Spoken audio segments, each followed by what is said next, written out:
ये जो case study है ना 19 जुलाई को एक एग्जाम होने वाला है जो कि सप्लीमेंट्री है, क्लास 10th का मैथ्स का एग्जाम है। उसके व्यू से हम बताने जा रहे हैं। और जो स्टूडेंट्स एग्जाम नहीं भी देने वाला है, जो फ्रेश बैच का स्टूडेंट है, वो भी इस वीडियो को देख सकते हैं, क्योंकि ये जो केस स्टडी है वो सभी स्टूडेंट्स के लिए है, क्योंकि जो फाइनल एग्जाम देगा नेक्स्ट ईयर उसके लिए भी ये केस स्टडी इंपॉर्टेंट है। तो सभी स्टूडेंट देख लो ये केस स्टडी जो है तुम्हारा कैसा रहता है, मतलब एग्जाम में जो क्वेश्चन पूछता है वो कितने मार्क्स का आता है। देख लो ये जो एग्जाम मैथ्स का, जो स्टैंडर्ड मैथ्स का जो एग्जाम है, उसमें सेक्शन ई में केस स्टडी देखने को मिलेगा। और ये जो केस स्टडी है वो 3 रहता है और हर एक केस स्टडी 4-4 मार्क्स का रहता है। देख लो यहाँ पे क्या लिखा हुआ है, यहाँ पे जो लिखा हुआ है, लिखा है this section comprises 3 case study based question of 4 marks. यहाँ पे क्या कह रहा है कि यह जो सेक्शन है उसमें 3 case based study question, case क्या लिखा हुआ है, केस स्टडी बेस्ड क्वेश्चन है और प्रत्येक केस स्टडी देख लो 4 मार्क्स का है। यानी यहाँ पे जो दिया हुआ है ना 36, इसके बाद 37 और 38, यानी 3 क्वेश्चन दिया हुआ है और प्रत्येक क्वेश्चन 4-4 मार्क्स का दिया, यानी टोटल 12 मार्क्स केस स्टडी से मिलने वाला है। देख लो जो भी स्टूडेंट्स एग्जाम देने वाला है 19 जुलाई को, उसके लिए ये बहुत ज़्यादा इंपॉर्टेंट होने वाला है। और ऐसा बहुत सारा केस स्टडी जाके तुम लोग बना के तब जाना एग्जाम देने, तभी ये 12 मार्क्स आएगा। सारा बच्चा क्या करता है, पूरा बुक का तैयारी कर लेता है पर केस स्टडी नहीं बना पाता है। यही है केस स्टडी। देख लो, देखो हम क्वेश्चन पढ़ रहे हैं, केस स्टडी फर्स्ट है, क्वेश्चन नंबर 36। यहाँ पे क्या लिखा हुआ है, in a park 4 poles are standing at position A B C and D around the circular fountain such that the cloth joining the poles A B B C C D and D A touch the circular fountain at P Q R S respectively as shown in the figure. देख लो ये है एक park, ठीक है। अब कह रहा है 4 पोल है जो है ए बी सी डी, यही नहीं दिया हुआ है, 4 poles are standing at position A B C D, यहाँ पे दिया हुआ है अराउंड द सर्कुलर फाउंटेन, एक सर्कुलर फाउंटेन है उसके चारों एक 4 पोल डाला हुआ है उसके चारों ओर। फिर क्या कह रहा है, सच दैट इस प्रकार है कि the cloth joining the pole A B B C C D and D A. देखो यहाँ पे क्या किया, ये पोल ए पोल और बी पोल दोनों को क्या किया है, क्लॉथ से जो है राउंड कर दिया है, ज्वाइन कर दिया गया है। बी को सी से और सी को डी से और डी को ए से ज्वाइन कर दिया गया है, ये कह रहा है। फिर कह रहा है P Q R S respectively क्या है इसका, ये सब जगह पे टच कर रहा है। कह रहा है ये जो A B B C C D D A जो है ना, ये चारों पॉइंट पे इंटरसेक्ट कर रहा है, पी पे क्यू पे आर पे एस पे। देख लो ये जो केस स्टडी का है, ये क्या दिया हुआ है, ये पूरा स्टोरी दे रखा है। अब देखो यहाँ पे क्वेश्चन क्या है, अगर हम ये पढ़े या ना पढ़े, ये पढ़ेंगे, अगर हम सर्किल चैप्टर पढ़े हुए हैं तो हम ये पढ़ेंगे तो भी मेरा बन जाएगा। देख लो क्या लिखा हुआ है, if O is the centre of the circular fountain then O S A. यहाँ पे कह रहा है ओ एस ए का वैल्यू बताइए। देख लो ओ एस ए क्या है, इसका वैल्यू बताना है। देख लो ओ एस ए, ये एंगल पूछ रहा है ओ एस ए का वैल्यू, तो ओ एस ए का वैल्यू क्या हो जाएगा, 90 डिग्री होगा ना, क्योंकि हम लोग पढ़े हैं थ्योरम 10.1 एनसीईआरटी में। सभी स्टूडेंट को पता होगा कि थ्योरम 10.1 एनसीईआरटी में क्या होता है कि रेडियस से जब हम टेंजेंट पे लाइन खींचते हैं तो वो परपेंडिकुलर होता है। तो ओएसए का वैल्यू क्या हो जाएगा, यहाँ पे 90 डिग्री हो जाएगा। तो हम क्या करेंगे, यहाँ पे 90 डिग्री भर देंगे। देखो 1 मार्क्स मिल जाएगा। देखो सेकंड क्या कह रहा है, if A B equal to A D. देखो ए बी जो है वो ए डी के अगर इक्वल हो, देखो ए बी यहाँ है और ए डी देखो यहाँ है, अगर ये दोनों इक्वल हो, A B equal to A D हो, then write the name of the figure A B C D. देखो ए बी और ए डी इक्वल है तो ए बी सी डी का कह रहा है क्या, नाम लिखना है। तो देखो ए बी सी डी का नाम क्या हो जाएगा बताओ, रोम्बस होगा ना, तो हम क्या करेंगे, रोम्बस लिख देते हैं। रोम्बस क्यों होगा, क्योंकि एडजेसेंट साइड इक्वल है। चलो क्वेश्चन नंबर 2 का आंसर तो रोम्बस होगा। अब हम क्वेश्चन 3 देखेंगे। क्वेश्चन 3 में देखो, क्वेश्चन 3 में क्या दिया हुआ है, 3 का ए दिया हुआ है और 3 का बी दिया हुआ है और दोनों में और लगा है। दोनों में से कोई एक ही क्वेश्चन बनाना है। हम यहाँ दोनों सॉल्व करके दिखा रहे हैं क्या है, देख लो, जो अच्छा लगे कर लेना। यहाँ पे क्या लिखा हुआ है, D R equal to 7 cm दिया हुआ है। देखो इस फिगर में डी आर कहाँ पे है, देखो डी आर जो है ये यहाँ पे है। देखो D R equal to 7 centimetre दिया हुआ और ए डी का वैल्यू 11 है। ए डी देख लो ये है, यहाँ से यहाँ तक क्या दिया हुआ है, 11 सेंटीमीटर दिया हुआ है। डी आर 7 दिया हुआ है और देखो डी ए दिया हुआ है 11 cm। तुम्हें क्या फाइंड करना है, length of A P find करना है। ए पी कहाँ दिख रहा है, ये देखो ये है ए पी, यहाँ से यहाँ तक इसका लेंथ फाइंड करना है। हम लोग पढ़े हैं थ्योरम 10.2 एनसीईआरटी सर्किल चैप्टर में, क्या पढ़े हैं कि जब हम कोई एक्सटर्नल पॉइंट से टेंजेंट खींचते हैं सर्किल पर तो वो दोनों क्या होता है, इक्वल हो जाता है ना। देख लो यहाँ पे डी एक्सटर्नल पॉइंट है, डी एक्सटर्नल पॉइंट है और डी से देखो एक टेंजेंट इधर खींचा हुआ एक इधर खींचा हुआ है, दोनों इक्वल होगा। डी आर और डी एस दोनों इक्वल होगा ना, थ्योरम 10.2 के वजह से। तो यहाँ पे ये 7 सेंटीमीटर है, तो इधर ds भी क्या हो जाएगा 7 सेंटीमीटर हो जाएगा। ठीक है, अब हमें क्या फाइंड करना है देख लो, हमें तो फाइंड करना है इस क्वेश्चन में AP, और AP कैसे निकलेगा, AP निकालने के लिए सबसे पहले तुम्हें SA फाइंड करना पड़ेगा। तो देख लो SA कैसे फाइंड होगा, सबसे पहले इस क्वेश्चन में गिवन क्या है वो लिख लेते हैं। देखो इस क्वेश्चन में गिवन है dr इक्वल टू 7 cm, तो यहाँ पे हम क्या लिखेंगे dr इक्वल टू 7 cm, और कुछ दिया हुआ है AD इक्वल टू दिया हुआ है, AD इक्वल टू दिया है 11 सेंटीमीटर। देखो इस क्वेश्चन में dr और AD दिया हुआ है, dr और AD लिख दिए, हमें देखो ds पहले फाइंड कर लेते हैं। क्या फाइंड करना है इस क्वेश्चन में, इस क्वेश्चन में देख लो क्या फाइंड करना है, लेंथ ऑफ AP फाइंड करना है, AP निकालना है, AP फाइंड करना है। लेंथ ऑफ AP फाइंड करने के लिए तुम्हें AS निकालना पड़ेगा, जैसे ही AS निकलेगा AP भी निकल जाएगा। कैसे निकलेगा, तो ये दोनों तो टेंजेंट है और टेंजेंट इक्वल होता है जब हम एक्सटर्नल पॉइंट पे सर्किल पे ड्रॉ करते हैं कोई भी एक्सटर्नल पॉइंट से, तो क्या होता है ये दोनों इक्वल हो जाता है। तो सबसे पहले AS फाइंड करेंगे और AS जब फाइंड होगा तो AP भी निकल जाएगा। देख लो,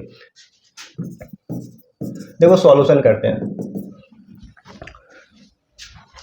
हम लोग जानते हैं, लिखेंगे we know that tangent drawn from an external point of a circle are equal, ये थ्योरम 10.2 का स्टेटमेंट है, तो ये बात आप लोग लिख देना, ये थ्योरम 10.2 यहाँ पे लिख देना। We know that tangent drawn from an external point of a circle are equal, ये बात लिख दे रहा तुम लोग। क्या लिखा हुआ है, we know that tangents drawn from an external point of a circle are equal. यहाँ पे देख लो D से, D एक्सटर्नल पॉइंट है, तो D से देखो एक dr खींचा हुआ है, एक ds खींचा हुआ है, दोनों इक्वल हो जाएगा। तो यहाँ पे हम क्या लिखें, ds इक्वल टू dr।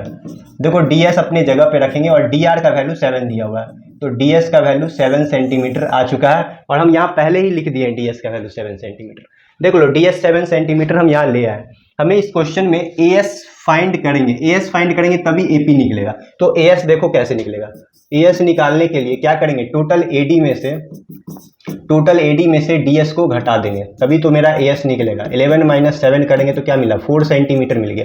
देखो AS का जो वैल्यू आया वो हमें 4 सेंटीमीटर मिल रहा है, और जब AS 4 आया है तो AP भी तो वही होगा ना, क्योंकि हम लोग जानते हैं, क्या जानते हैं, tangents drawn from an external point of circle are equal, ये थ्योरम 10.2। तो यहाँ पे हम क्या लिखेंगे, AP जो है वो क्या है, AS के इक्वल है, रीजन वही है, तो AP इक्वल टू 4 सेंटीमीटर। देख लो क्योंकि AS का वैल्यू हमें क्या है 4 सेंटीमीटर पता है, तो AP का जो वैल्यू आया वो क्या मिला, देखो AP का जो वैल्यू आया वो मिल गया 4 सेंटीमीटर। यही ना फाइंड करना था, AP फाइंड करना था, और AP फाइंड हो चुका है। नेक्स्ट क्वेश्चन देखो क्या, इसी का और वाला पढ़ रहा है, लिखा हुआ if O is the centre of the circular fountain with QCR equal to 60 degree, find measure of QR। देखो QCR का वैल्यू 60 डिग्री दिया हुआ है, QCR देखो QCR इसका वैल्यू कह रहा है 60 डिग्री दिया हुआ है, तो हमें क्या फाइंड करना है इस क्वेश्चन में, कह रहा है क्या, QOR फाइंड करके बता दीजिए। QOR मतलब ये एंगल फाइंड करना है। देख लो हम लोग थ्योरम 10.1 में क्या पढ़े थे कि जब सेंटर से जब रेडियस खींचते हैं और टेंजेंट पे तो 90 डिग्री यानी परपेंडिकुलर बनता है। ये देखो ये दोनों परपेंडिकुलर है, यानी 90 डिग्री यहाँ है और 90 डिग्री इधर भी है। देखो 90 90 180 हो गया। अब ये दोनों का सम भी तो 180 होना चाहिए, तो ये 60 है, तो यहाँ पे क्या हो जाएगा, यहाँ पे 120 हो जाएगा, यानी जो QCR जो मेरा निकलेगा, देखो क्वेश्चन नंबर 3 का भी और वाला बता रहा है, जो एंगल QCR जो निकलेगा वो क्या करेंगे, 180 में से क्या करेंगे 60 को माइनस कर देंगे, ये हमारा 120 डिग्री आ गया। ये जो एंगल है वो 120 डिग्री है, ठीक है, दिख रहा है ना, नहीं दिख रहा है, 120 डिग्री है ये एंगल का वैल्यू 120 डिग्री है, ये हमारा 120 है। चलो इसी के साथ ये केस स्टडी हो गया है सॉल्व। देख लो कैसे बना है, अच्छे से देखो, 4 का 4 क्वेश्चन हो गया सॉल्व। नेक्स्ट क्वेश्चन पे आते हैं, नेक्स्ट केस स्टडी पे आएंगे। दूसरा क्वेश्चन देख लो, ये केस स्टडी ना हर साल एग्जाम में, केस स्टडी हर साल आता है एग्जाम में 12 मार्क्स का, वो सेक्शन ई में रहता है, तो सारा स्टूडेंट क्या करता है, केस स्टडी को ही छोड़ देता है, सारा क्वेश्चन सॉल्व और केस स्टडी को छोड़ देता है। देखो केस स्टडी सेकंड पे आ रहे हैं 37 नंबर क्वेश्चन पे, तो सभी स्टूडेंट ध्यान देना, केस स्टडी सेकंड क्या है। सो देख लो क्या लिखा हुआ है, यहाँ क्वेश्चन पढ़ रहे हैं, ध्यान देना, पूरा स्टोरी दे रखा है। क्या लिखा है, while playing in a garden Samaira saw a honeycomb and asked her mother what is that, her mother replied that it's a honeycomb made by honey bee to store honey. Also she told her that the shape of the honeycomb form is a mathematical structure, the mathematical representation of the honeycomb is shown in the graph. देखो ये जो honeycomb है मतलब क्या कि ये जो मधुमक्खी का जो ये घर दिख रहा है, मधुमक्खी का जो छत्ता दिख रहा है, ये जो है इसका मैथमेटिकल शेप दिया हुआ है, दिया हुआ है ना। अब इस शेप से रिलेटेड यहाँ पे कुछ क्वेश्चन है, अगर ये स्टोरी नहीं भी पढ़े तो भी मेरा ये क्वेश्चन बन जाएगा। देख लो क्या लिखा हुआ है, देखने से ही सिर्फ भारी लगता है बहुत ईजी। यहाँ पे क्या लिखा हुआ है देख लो, यहाँ पे जो क्वेश्चन लिखा हुआ है वो पढ़ रहे हैं। क्या लिखा हुआ है, how many zeros are there for the polynomial represented by the graph given. ये देखो ये जो ग्राफ दिया हुआ है वो पॉलिनोमियल का है, इसमें कितने जीरो है ये तुमसे पूछ रहा है। How many zeros are there, सबको पता है जीरोज कैसे फाइंड होता है, चलो नहीं पता है तो हम बता दे रहे हैं। जीरोज फाइंड कैसे होता है, देखो एक्स एक्सिस पे कितना बार कट रहा है ये लाइन, ये जो मेरा पैराबोला वाला जो ग्राफ बना है, तो एक्स एक्सिस पे कितना बार कट रहा है, एक और दो बार कट रहा है। तो हाउ मेनी जीरोज पूछ रहा है, जीरो की संख्या पूछ रहा है, तो इसका आंसर क्या हो जाएगा, 2 हो जाएगा। देखो कितने जीरो हैं, 1 और 2, ये तो सब पढ़ चुका है कि जितना एक्स एक्सिस कटेगा उतना जीरो होगा, तो इसका आंसर जीरो की संख्या 2 होगी। फिर कह रहा है right the zero of the polynomials, इस पॉलिनोमियल्स का जीरो कौन है। तो देखो यहाँ देखो -7 जीरो और यहाँ 7 जीरो है ना लिखा हुआ, तो एक्स एक्सिस पे कहाँ पे कट रहा है, तो -7 पे और 7 पे कट रहा है, तो इसका जीरो जो होगा वो होगा -7, 2 जीरो यही होगा। देखो ये एक नंबर वाला क्वेश्चन ऐसे ही बनता है, इसमें कोई प्रोसेस नहीं, ऐसे ही लिख दो, 1 वर्ड है तो आराम से देख के लिख दो, 2 जीरो यही होगा, -7 और 7। उसके बाद नेक्स्ट क्वेश्चन में क्या कह रहा है, if the zeros of a polynomials x square plus a plus 1x plus b are 2 and -3 then determine the value of a and b। देखो यहाँ पे a और b का वैल्यू पूछ रहा है, और उससे पहले a और वैल्यू के देख लो यहाँ पे 2 जीरो भी दे रखा है, 2 and -3। कह रहा है यदि इसके जीरोज 2 और -3 हैं तो इस पॉलिनोमियल्स में a और b का वैल्यू फाइंड कीजिए। देखो जीरोज को क्या कहते हैं, अल्फा बीटा कहते हैं ना, तो हम क्या करेंगे, अल्फा दिया हुआ है इस क्वेश्चन में 2 और बीटा दिया हुआ है -3। देख लो यहाँ पे दिया है ना 2 अल्फा और बीटा की जगह -3, और ये जो पॉलिनोमियल्स लिखा है ना इसे भी हम नोट कर लेते हैं। क्या दिया हुआ है, x square plus a plus 1 और फिर x है फिर प्लस b लिखा हुआ है। देख लो देखो सम ऑफ जीरोज क्या होता है, सम ऑफ जीरोज उसी पे बनाएंगे, सम ऑफ जीरोज और प्रोडक्ट ऑफ जीरोज आराम से बन जाएगा। देख लो इसमें सभी को पता है सम ऑफ जीरोज क्या होता है, सम ऑफ जीरोज होता है -b/a, -b/a होता है ना सम ऑफ जीरोज, तो -b/a लिख दिए। सम ऑफ जीरो का मतलब होता है अल्फा प्लस बीटा, चलो हम अल्फा प्लस बीटा ही लिख दे रहे हैं, ठीक है। यहाँ पे क्या लिख दे, अल्फा प्लस बीटा लिख दे, तब अच्छे से समझ में आ जाएगा। यहाँ पे क्या लिखते हैं, alpha plus beta equal to -b/a। देखो अल्फा का वैल्यू क्या दिया हुआ है, अल्फा का वैल्यू 2 दिया हुआ है, और बीटा का वैल्यू दिया है -3 दिया हुआ है। और देखो यहाँ माइनस की जगह माइनस, और b के जगह देख लो, b के जगह क्या है, देखो x का जो कॉफिशिएंट होता है ना वही b कहलाता है। तो देखो x का कॉफिशिएंट क्या है, a प्लस 1 है, तो ये हमारा b हो गया। और a क्या है, तो देखो एक्स स्क्वायर के जो आगे रहता है, एक्स स्क्वायर का जो कॉफिशिएंट होता है वही a कहलाता है, तो ये क्या हो जाएगा 1। अभी देख लो 2 और -3 क्या होगा, -1, और इधर देखो क्या लिखा हुआ है, इधर लिखा हुआ है -a प्लस 1, -a+1। देखो इस -a को हम इस साइड लाएंगे तो पॉजिटिव a हो जाएगा, और ये 1 अपने स्थान पे, इस -1 को उस साइड ले जाएंगे तो +1 हो जाएगा, यानी a का वैल्यू हमें क्या मिल रहा है, 2 मिल रहा है। देखो a का वैल्यू 2 आ गया। अब कह रहा है इस क्वेश्चन में b भी निकालने के लिए, तो b निकालने के लिए हम प्रोडक्ट ऑफ जीरो यानी अल्फा इंटू बीटा यूज करेंगे। अल्फा इंटू बीटा क्या होता है, c/a होता है। अल्फा की जगह दिया है 2 और बीटा की जगह दिया है -3, और c देख लो c क्या होता है, कांस्टेंट टर्म को c कहते हैं। इस पॉलिनोमियल में जो कांस्टेंट टर्म है वो देखो यहाँ पे क्या लिखा हुआ है, b जो है वो कांस्टेंट टर्म है, तो यहाँ पे हम क्या लिख देंगे b। और a जो है, a के जगह पे क्या दिया हुआ है, a को क्या कहते हैं, एक्स स्क्वायर का कॉफिशिएंट कहते हैं, तो देखो यहाँ पे a की जगह 1 लिख देंगे। ये बात समझ में आ गया। अब देखो यहाँ पे क्या हो गया, 2 3 जा -6, और इधर b, यानी b का वैल्यू भी -6 आ रहा है। तो ये क्वेश्चन नंबर 1 2 और 3 का a बन चुका है। अब देखो 3 का b बनाएंगे, 3 का b बनाएंगे। 3 का b में क्या लिखा हुआ है देख लो, लिखा हुआ if the square of difference of the zero of polynomials x square plus px plus 45 is 144 then find the value of p। देखो ये क्वेश्चन बनाते हैं, उससे पहले ये सब ये देख लो तीनों क्वेश्चन, इसे हम क्या करते हैं, इरेज करेंगे।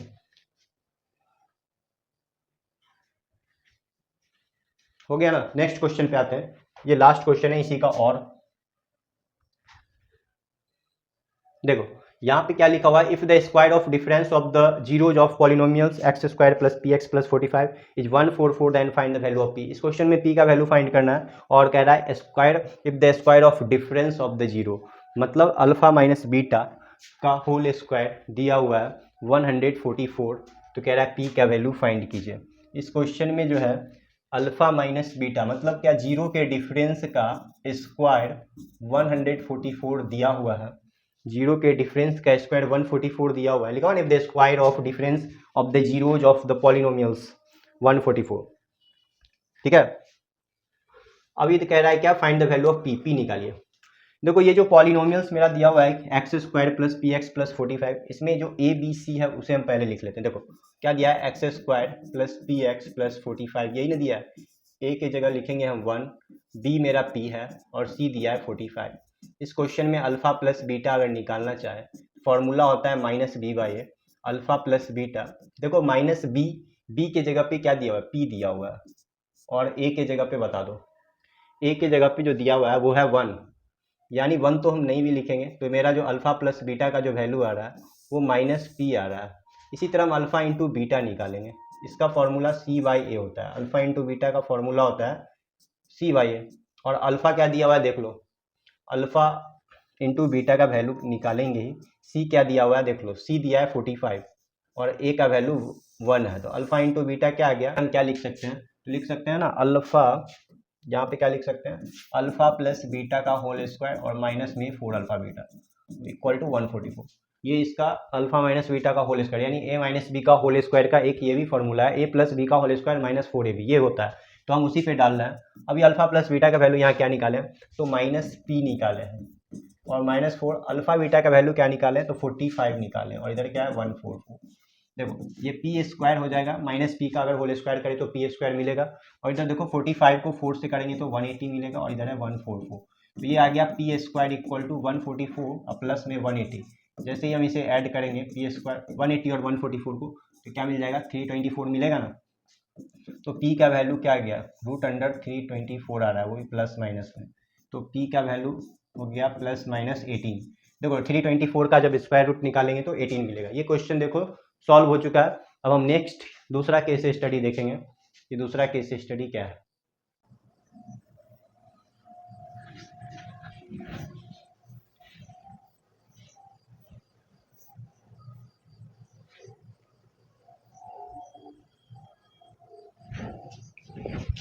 देखो क्या लिखा हुआ है क्वेश्चन में, लिखा हुआ है February 14 is celebrated as International Book Giving Day and many countries in the world celebrate this day. Some people in India also started celebrating this day and donated the following number of book of various subject to a public library. देखो 14 फरवरी को कह रहा है, 14 फरवरी को international book giving day celebrate किया जाता है, और फिर कह रहा है इंडिया में भी कुछ लोग जो है स्टार्ट करते हैं ये डे मनाना, मतलब बुक को डोनेट करने वाला जो डे होता है वो। तो यहाँ पे कह रहा है इंडिया में भी स्टार्ट किए और कुछ लोग जो है बुक को डोनेट किए, ठीक है। हिस्ट्री का 96 बुक डोनेट किया गया, और साइंस का 240 और मैथमेटिक्स का 336 बुक को डोनेट किया गया है, ठीक है, पीपुल के द्वारा, लोगों के द्वारा। फिर कह रहा है this book have to be arranged in minimum number of stack such that each stack contain book of only one subject and the number of book on each stack is the same, ठीक है। Stack का मतलब होता है arrange करना book को, ठीक है। अभी कह रहा है how many books are arrange in each stack, कि प्रत्येक प्रकार, how many books are arrange each stack, मतलब प्रत्येक स्टैक में कितने बुक अरेंज होंगे। तो यहाँ पे देख लो क्वेश्चन में जब भी ऐसा पूछेगा तो HCF निकाल देना, तीनों का बन जाएगा। How many books are arrange each stack, प्रत्येक स्टैक में कितने बुक अरेंज होंगे ये पूछ रहा है, प्रत्येक स्टैक में मैक्सिमम कितने बुक अरेंज होंगे ये पूछा जा रहा है। देखो तो क्या करेंगे हम, HCF निकाल देंगे। HCF निकालेंगे किसका, तो 96 का, 240 का और 336 का, इसका HCF निकालेंगे। देखो 96 है, 240 है, क्वेश्चन नंबर फर्स्ट बता रहे हैं, और 336 है। देखो तीनों का HCF निकालेंगे, क्वेश्चन मेरा बन जाएगा। चलो HCF निकालते हैं, कितने से लगेगा, 2 से लगाते हैं, 48 बार में 2 से लगाएंगे, 24 बार में 2 से लगाएंगे, 12 बार में 2 से लगाएंगे, 6 बार में 2 से लगाएंगे, 3 बार में, 3 से लगाएंगे 1 बार में। 2 1 जा 2, 2 2 जा 4, और एक रहा ये 0, यहाँ पे तो 0 होगा। फिर 2 से लगाएंगे, ये 60 हो गया, 2 से लगा दिए 30, फिर 2 से 15 बार में, 3 को 5 बार में, और 5 को 1 बार में। फिर यहाँ 2 1 जा 2, एक उधर देगा, 2 6 जा 12, 2 8 जा 16, फिर 2 8 जा 16, 2 4 जाए 2 4 जाए 2 2 जा 4, 2 को 21 बार में, 3 को 7 बार में, 7 को 1 बार में। तो 96 में क्या आ रहा है, 1 2 3 4 5, 2 पे पावर 5 है और 3 है। 96 के बाद 240 में क्या आ रहा है, देख लो 1 2 3 4, 2 पे पावर 4 और 3 और 5 आ रहा है। 336 में क्या आ रहा है, देखो 1 2 3 4, 2 पे पावर 4 और 3 इंटू 7 आ रहा है। देखो HCF कैसे निकलेगा, सुन HCF मतलब जो दो तीनों लाइन में मौजूद हो, तो देखो 2 पे पावर 4, 2 पे पावर 4 और यहाँ भी 4 होगा, तो यहाँ पे क्या करेंगे 2 पे पावर 4 ले लेंगे और 3 देखो तीनों में है, ले लिए। 2 टू दी पावर 4 का वैल्यू 16 होता है और ये 3 है, यानी ये आ गया 48।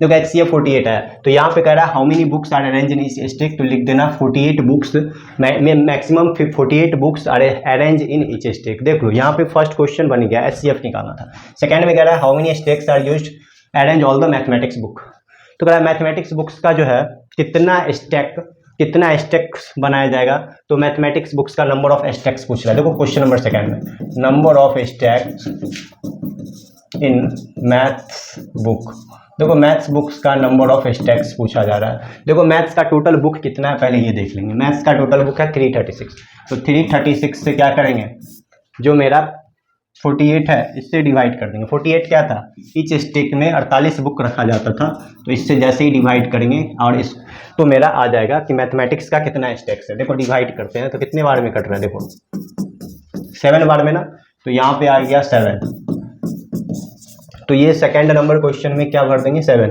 कि how many stacks are used to arrange all the mathematics, तो यहाँ पे 7 स्टैक्स होगा। फिर थर्ड के ए में देखो क्या कह रहा है, क्वेश्चन नंबर थर्ड के ए में क्या कह रहा है, देख लो कह रहा है determine the total number of stacks that will used for arranging all the books. Total number of stacks निकालना है, सभी बुक्स को अगर हम अरेंज करेंगे तो देखो सभी बुक्स कितना है, टोटल नंबर ऑफ स्टैक्स निकालने के लिए सभी बुक्स को क्या करेंगे, ऐड कर देंगे और 48 से डिवाइड कर देंगे। 96, 240 और 336 को ऐड करेंगे और 48 से डिवाइड कर देंगे। चलो तीनों को ऐड कर लो, जब ऐड करेंगे तो क्या मिलेगा, देखो 6 6 12 का 2 कैरी 1, 3 1 4 4 8 8 9 17 का 7, फिर 1 आ रहा है, 3 1 4 और 2 6 6 72 और नीचे 48। अब इसको डिवाइड करेंगे, जितना आएगा वही टोटल नंबर ऑफ स्टैक्स आएगा। डिवाइड कर लो,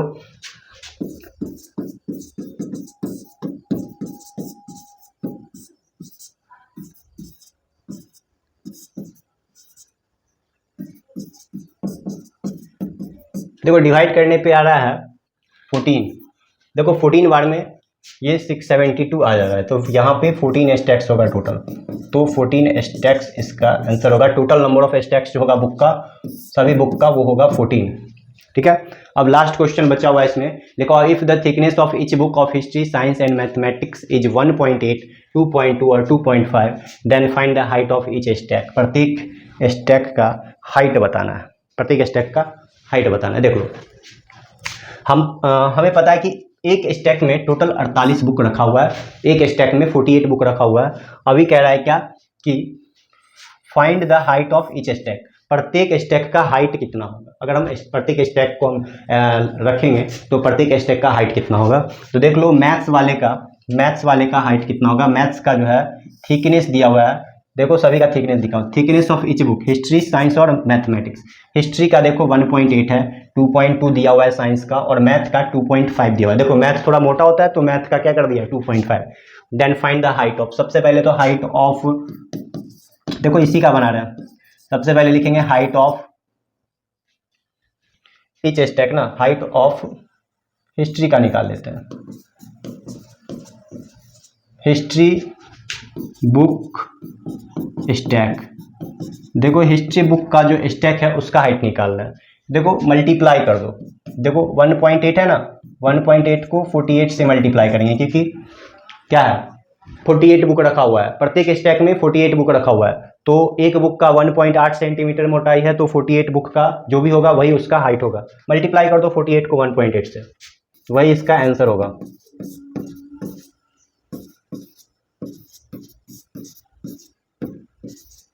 एटी 86.4 cm आ रहा है। देख लो ये हो गया क्वेश्चन नंबर 3 का बी। इसी तरह क्या करेंगे हम, हिस्ट्री का निकालें। अब साइंस का देखो 2.2 है ना, तो लिखेंगे height of science book stack, और 2.2 को भी 48 से मल्टीप्लाई करेंगे। इसी तरह फिर क्या करेंगे, मैथ्स का जो हाइट निकालेंगे, हाइट ऑफ मैथ्स बुक, उसमें भी क्या करेंगे 2.5 को 48 से मल्टीप्लाई करेंगे, तीनों का हाइट निकल जाएगा।